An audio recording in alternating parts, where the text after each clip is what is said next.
صباح السعادة والسكر الزيادة معانا يوم الأحد الكروي اللذاذة. زي ما انتم شايفين أهم مباريات أعتقد في معظم الدوريات. طب نبدأ بقى في الحتة المحلي بتاع الألمانيا لالي والإيجيبشن ليج، ولو زي ما انت شايف أهم مباراة الجولة ال 13 الأهلي بيلعب مع مين؟ مع المصري.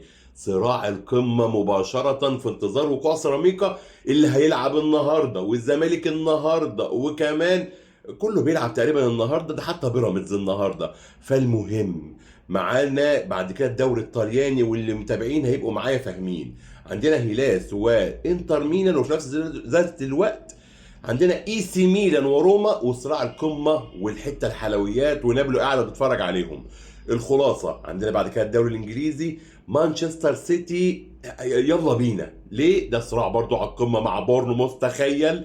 بس ما علينا، اللي متابع الجدول عارف اللي هيفوز هيبقى هو القطار اللي ورا ارسنال. عندنا بعد كده في الحلويات برشلونه لابد ان يفوز على إيليتشي عشان ريال مدريد بدأ يشرخ حبتين. فلو كومنت وشير كتير ومستني ملوك التوقعات، هو مش لازم تتوقع على كل المباريات، توقع على المباريات اللي انت فاهمها، بلاش اللي انت حاسسها، بلاش اللي انت حافظها.